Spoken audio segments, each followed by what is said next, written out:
दिखी औरत की कहानी। गांव के एक सुनसान कोने में एक छोटा सा कच्चा घर था जिसकी दीवारें वक्त के साथ बोसीदा हो चुकी थीं। इस घर में ज़ीनब नाम की एक औरत रहती थी।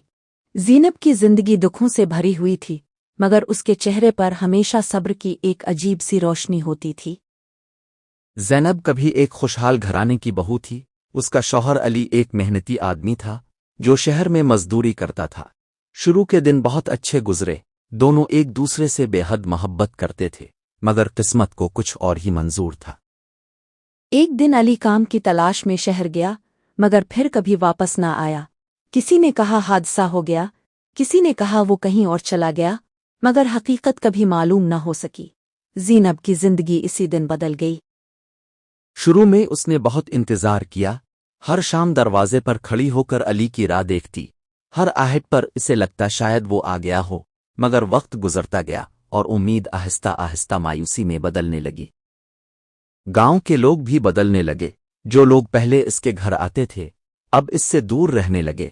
कुछ लोग तरस खाते, कुछ तिंस करते, मगर ज़ीनब ने कभी किसी से शिकायत नहीं की।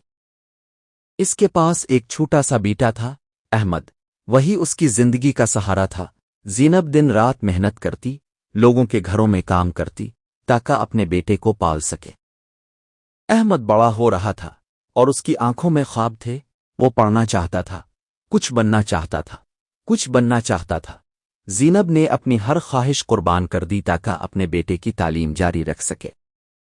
कई रातें ऐसी होती थीं जब ज़ीनब खुद भूखी सो जाती, मगर अहमद को पेट भर कर खाना खिलाती।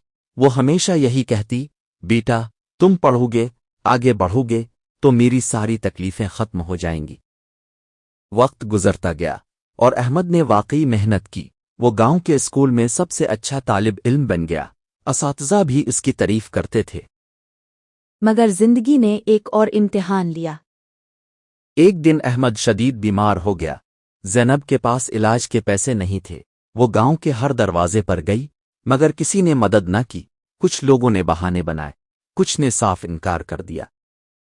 ज़ैनब की आंखों से आंसू बहते रहे, मगर उसने हिम्मत न हारी। वो अहमद को गोद में उठाकर शहर की तरफ चल पड़ी।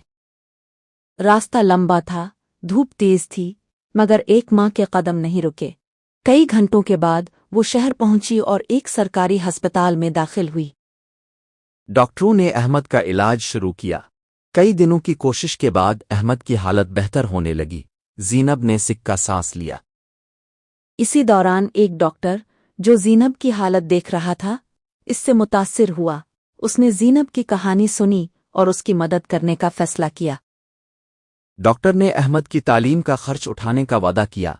ज़ीनब की आंखों में आंसू आ गए, मगर ये खुशी के आंसू थे। कुछ साल बाद अहमद एक कामयाब आदमी बन गया। इसने तालीम हासिल की, अच्छी नौकरी हासिल की और अपनी माँ को एक बेहतर जिंदगी दी। ज़ैनब अब भी वही सादा औरत थी, मगर उसके चेहरे पर अब सुकून था। उसने जिंदगी के हर दुख को सब्र से बर्दाश्त किया और आखिरकार उसकी मेहनत रंग ले आई। एक दिन अहमद ने अपनी माँ से कहा, उम्मी, आपने मेरे लिए जो कुछ किया मैं कभी नहीं भूल सकता। आप मेरी दुनिया हैं। ज़ैनब मुस्कुराई और बोली, बेटा, माँ कभी अपने बच्चों के लिए कुछ नहीं गिनती। तुम खुश हो, यही मेरी सबसे बड़ी खुशी है।